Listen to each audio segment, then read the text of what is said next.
Well, hello everyone. I'm coming to you at 8 in the morning on Sunday, June 1st. Cheers. I'm wearing this funky old shirt of mine to help commemorate the start of Pride Month. June is Pride Month. This is an old work shirt of mine I used to like. Rainbow, in essence. So I'm wearing that in honor of the month. Pride all the time, okay? I've explained it before. I'll explain it again. I do not identify with any particular group. I'm not gay. I'm not bisexual. I'm not trans. I am human. Have I had experiences across the spectrum from gay to straight? Yes. I don't identify with it. I'm a human and I'm sexual, and it can manifest itself in different ways. I'm keep to myself for a whole lot of reasons. So I ain't sleeping with or sucking or hitting nobody. You can probably tell by my teeth. But I'll get to my day yesterday because it was fabulous. I had a great time judging the talent show and the drum off. It turned out that they had both yesterday. But I want to start by piggybacking with Pride Month and talk about music, which is this album which came out last year, Deep Entries, on the Dark Entries label. I am proud of this and proud to be on this album with these other people. When Dark Entries first approached me with interest in my track, this was something, old track of mine, which has nothing to do with gay or sex or anything. They said that their initial plan was to have this album, this compilation, ready for Gay Pride Month last year. And as things go with production and all sorts of other things, it didn't get made until the fall. They fell behind on a number of fronts, but I know how it is manufacturing things, especially vinyl. But I'm proud to say that the whole intention of this album originally was to have it come out last June to help commemorate Gay Pride. This is Deep Entries Gay Electronic Classics. Gay Electronic Excursions, 1980-1985. That's fine with me that they think of my track, This Was Something, as gay. That's fine with me. I'm proud to be on this album with these other artists. Frankly, especially Polar Praxis and Patrick Cowley, because I knew about him. And most likely I saw Patrick Cowley live when I saw Sylvester.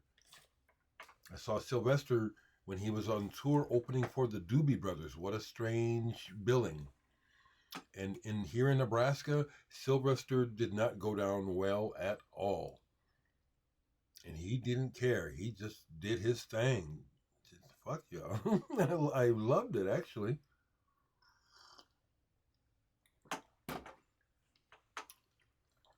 So celebrate Pride Month. Love everyone. If people aren't doing something to you and that you don't like, well, leave them alone. Let them do it to themselves, okay? Okay. So, lots of music to share. So I need to explain that the Omaha Mobile Stage, which is part of City Functions, was revived a few years ago. I explained that, okay? And on the staff of Omaha Mobile Stage is Jim Schroeder from David Nance and Mowed Sound. That's Jim right there, Jim Schroeder. He's a great, great person. Seriously. The kind of person that you want in your community. He is very selfless, besides being really talented at a lot of things. So he coordinates sound. I don't know what else he does behind the scenes, but he's one of the main staff of the Omaha Mobile Stage. So he's my main contact. So anyway, he helps run things. So when I get out to the La Vista Community Center, which was where it was at, outdoors, being part of a community fair, there was all kinds of stuff, all kinds of things, all kinds of stuff, activities for the whole family, and this was part of it. And they weren't using the mobile stage. They had a bigger outdoor stage for this because they were going to have a concert later that night. Jim's in charge of it all. Great guy.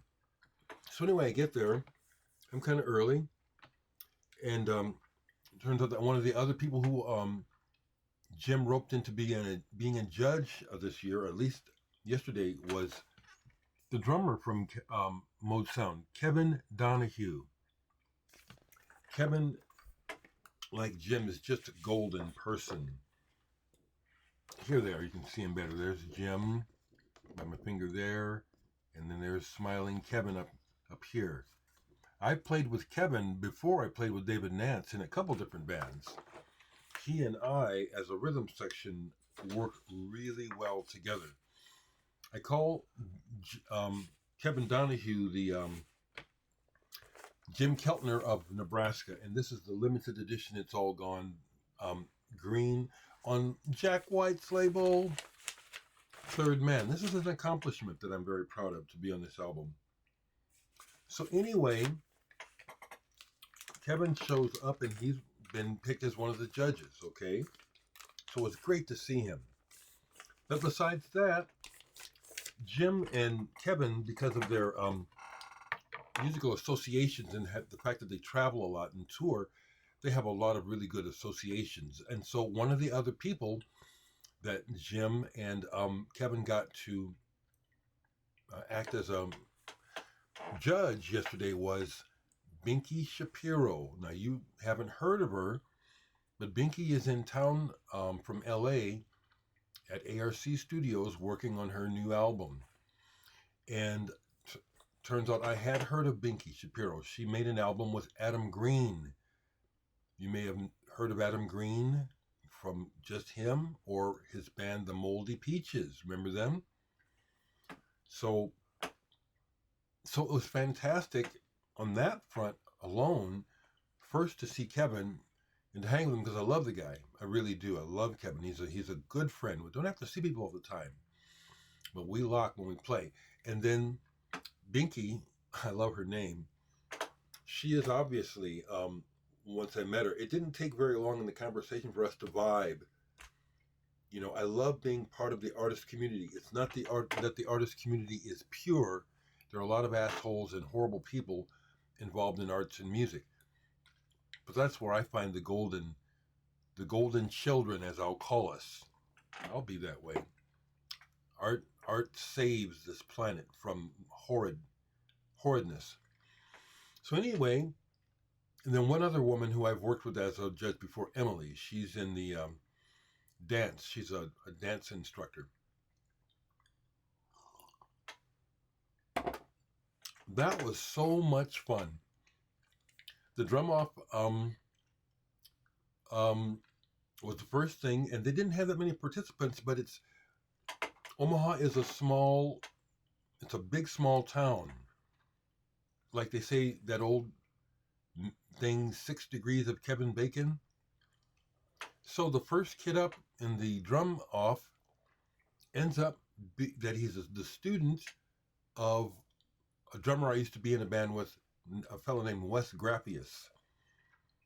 Now, I wouldn't have made the connection until his dad came up to me after the kid was done, because they announce the judges and they give a little bio on us.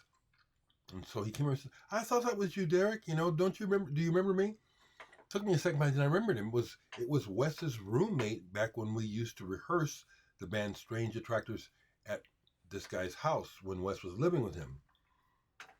And see, I lose track of time so bad. His boy is 12 who participated. I mean, he wasn't even born yet. It's been that long. I forget. I didn't. That long ago was Strange Attractors. Sometimes some things just seem like just yesterday or just a couple years ago. So that was pretty cool. The person that won the drum off was the girl. It was a bunch of boys, of course, not a bunch of boys, but boys and one girl. And she kicked their ass. She had the beat. All the contestants have a lot of potential. She already has the beat. She's about 13 or 14, and she and her dad came up after she won. She won in her division, and they come up and thanked us, and we talked a little bit, and I let her know. So I said, "Girl, you got the beat, and you would be on my list for hire if I was looking for drummers. I'm very serious. Keep it up." That was fun. And some of the other kids, there was no one really outstanding yesterday, but this is only the first talent show of the season that I've done. I do the whole season. But there was one little, I think it was either Korean or Chinese, one little preteen who played Country Roads on the piano, barely, but his posture and his stance and his bowing to the audience, he was like a little man. He was like, man, this guy's going to be something. So that's a big part of what I enjoy. I love children. I've worked with children in different jobs in the past, but I also have to get away from them after a while. You know what I'm saying?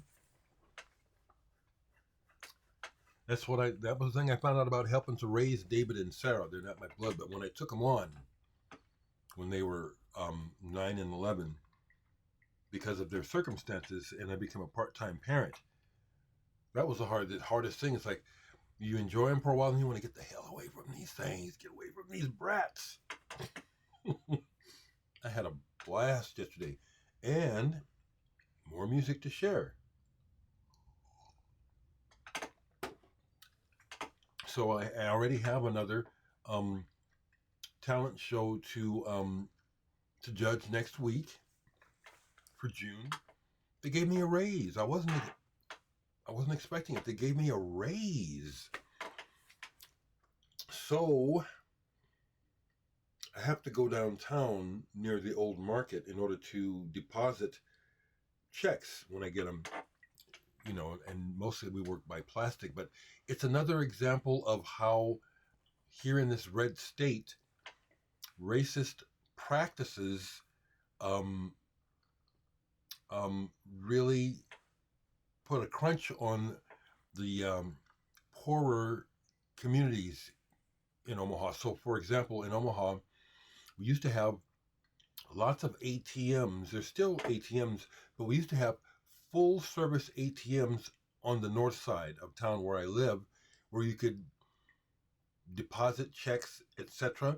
Not all ATMs do that, and almost all the ATMs on the north side that are within proximity of me, they're real basic. It's like these are racist practices that if you don't experience them firsthand, you don't believe them.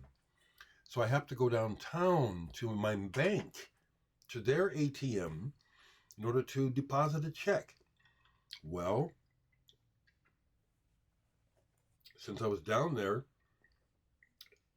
it's just blocks from the old market. I went down to Grapefruit and celebrated because I wasn't expecting such a large check.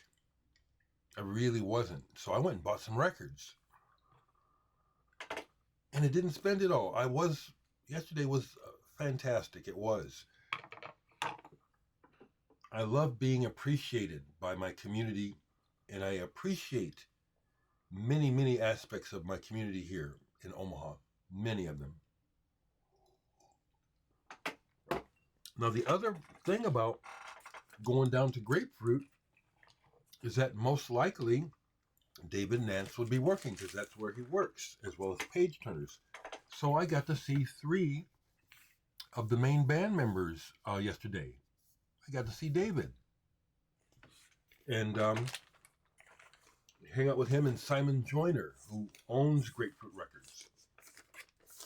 I had a great day. So traded notes with David about how his recording is going on the album, slower than he wants it to, but it was good. It was like seeing most of the band yesterday, Mowed Sound. And sure enough, they had records I had to stop. See, that's the difference. I go to Homer's and I'm digging hard to find something to buy. I go to Grapefruit and I have to stop. And I didn't want to spend all the money I made yesterday, and I succeeded in doing that, but I still got a very happy stack of music. And so let me show you what I got. Yesterday was fabulous. I think it's important to stress to other people that some of the simplest joys in life are the absolute best. I got tears a couple times watching the kids perform and also catching their contingent in the audience, their parents and their crowd. And it's just so heartwarming. How can we have such a heartless bastard for a president who calls all of us scum? How does that make any sense? So we'll start here, because this was the purchase that I knew was a pleasure purchase. In other words, this may likely get traded, but I bought all used. The Grapefruit used section is amazing, always amazing. I became aware of this artist through the No New York, No Wave scene. Lizzy Mercier Descloux. This is a reissue of her album Suspense, put out by Light in the Attic. But what they've done is she was on the Z label. See, I didn't keep them, but when that No Wave thing happened, I was on it, and I bought their first releases. I had bought Mars and I bought DNA. I don't think I bought Lizzy's single, but they've mocked up the old Z label for this. And it was because of knowing that about her, the graphics of the release. This is cool looking. This is cool looking. And in the used section, this was only $8. I couldn't leave it. It's like, I knew that likely this isn't going to be the thing that really turns me on, but I know about it, and it will be fun to listen to. So the deal is, she was born in 1956, and she's dead already, died in the early aughts. Apparently she was heavy on the New York scene, dated Richard Hell, and all kinds of stuff, and known as a poet. So when I looked her up on Discogs, that's how they list her, as a poet and an artist and a singer, because she's the weak music link on the album. She can't sing. Her voice is weak. So she tries to use it like Elena Lovich. It works on some of the songs, but mostly you can hear that she doesn't have good control of her voice. Her voice is okay, but the music saved this. Mark Cunningham, I think he was in he was in Mars. There's some other no New York related names in the personnel here. So musically, this is also, compared to her other stuff, this is a little more mainstream. But it was enjoyable. I listened to the whole thing yesterday. Lizzy Mercier Descloux. The other thing I bought that I knew would not be much of a steady listen, but again, the price was right. I am already aware of Alvin Lucier's work. Passed away not that long ago. One of the last under the radar music festivals that I played at here in Omaha, one of the other international acts, I forget the fellow's name, but he was Alvin Lucier's caretaker. It was interesting to meet him and talk. But this is Crisscross Hanover. And I checked out both sides of this. One side is, as you can see there, it's Oren Armbachi and Stephen O'Malley from Sun performing Crisscross on electric guitars. And then on the other side is Hanover, which is very interesting because he's using a group. Well, this is actually, it's just amazing actually what they pull off. So the guitar duo, you can't even tell they're guitars, okay? But it's like a frequency cycle hum that they create. Not the real low thing like Sun, but this other thing that does this and not this with audio. I love great thinkers, and I love it when I catch what it is they're up to. And this was only 12 bucks. They had more, but it was more expensive. And so, I don't know about you guys, but it's a lifelong thing. I pay attention to the price. Price can make a difference. I bought 1, 2, 3, 4, 5 more titles. So I got 7. Yes, I bought 7 records yesterday. That's my number, 7. I love the number. Now, they had 2 Dillinger Escape Plan albums in the used section that I didn't have, but I only bought 1. I bought the cheaper of the 2. Record prices are ridiculous. Even in the used section, the other Dillinger Escape Plan album that I wanted was priced at $48. Not today. It's crazy, isn't it? Prices just going up. It's sad. It's sad.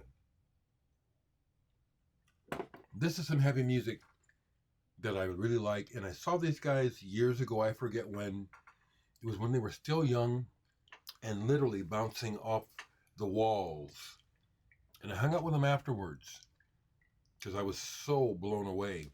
And they were very, very down to earth. And we hung out for a while. I have several pictures.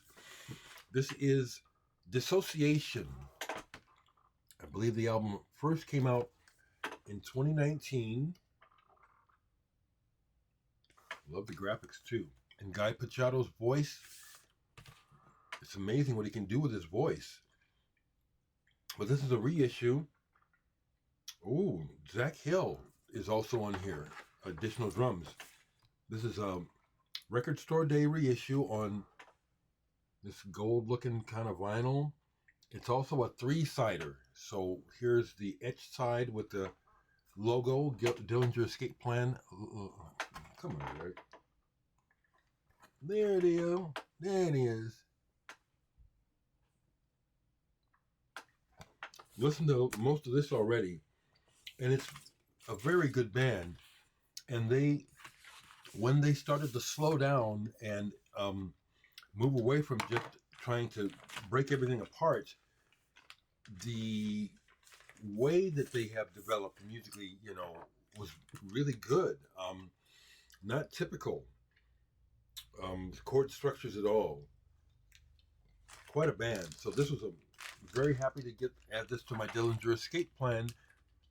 I've got several of their albums. I like that band. I got a couple. I found. I'll show that last because I was able to add a title to my Fred Frith collection. I've been needing this record for a while. It's not that it's rare. It's just I just haven't been seeing it. I'll show that last because it's an excellent album. Excellent. Pick this up. I like Autechre. This is Gans Graf. Gans Graf by Autechre. And they have that super glitchy electronic sound. I love it. They don't care about whether you're dancing or not. This is about the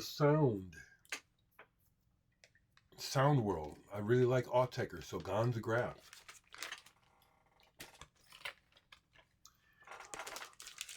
I was really happy that this was still there because a while back, the last time I was there, I bought a Pauline Oliveros album. They had several, but I had to choose. But one was left still yesterday, so I grabbed it. I said, oh, yeah, okay, this is mine. Pauline Oliveros. I'm telling you, people, if you're interested in true innovators, Pauline Oliveros is at the top of the heap. This is with a poet, Pauline Oliveros and Ione. Water above, sky below, now. This is a live performance, primarily Pauline on accordion, but what she's able to do with the accordion is simply mind-blowing. An instrument in the hand of someone who is an explorer and not pretentious about it, like Pauline. What they do with their instruments is revelatory. I use that word a lot. Revelation. I've noticed that a bit. It was a revelation. It's a good word. I haven't got through the whole album, so I haven't heard the poetry part, but the first side, the first half of the first side was just like, damn. And it's just an accordion. And it's intense. It's really good. A couple more and I'm out of here. I'll show the Frith last because I want to really enthuse about it.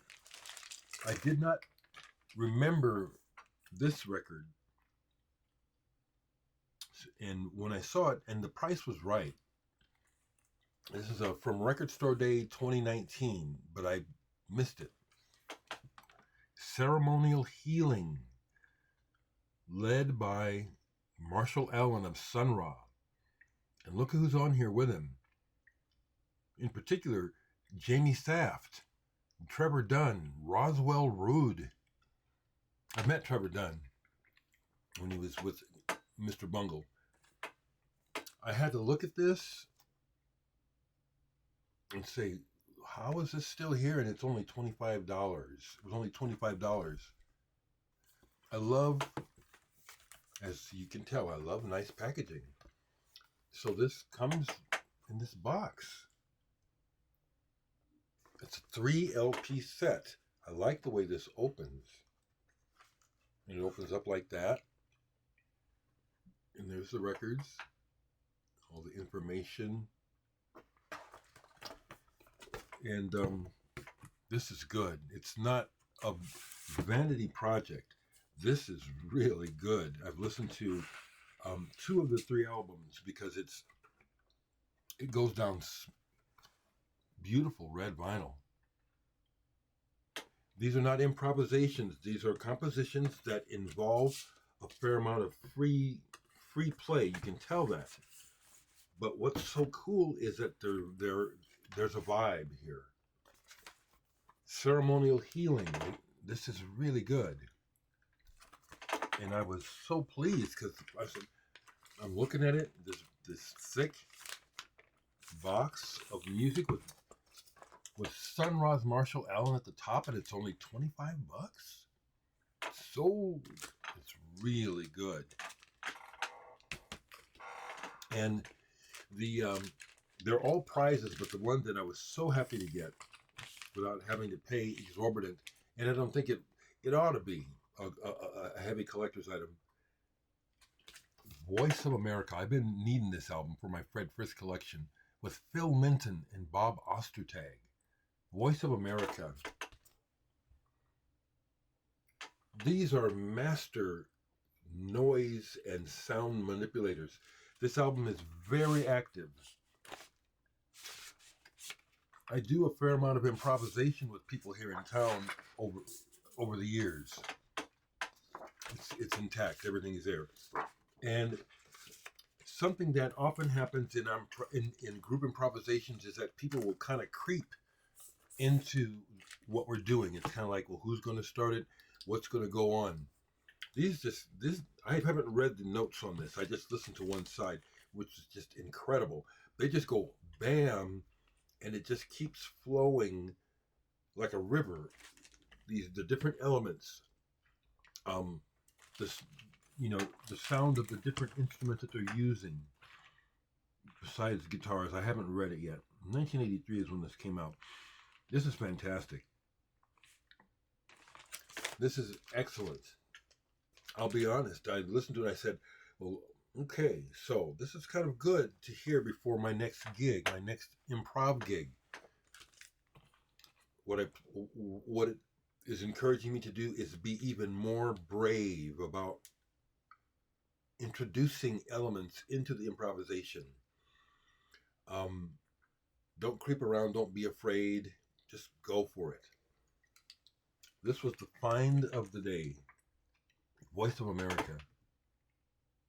Yeah, baby.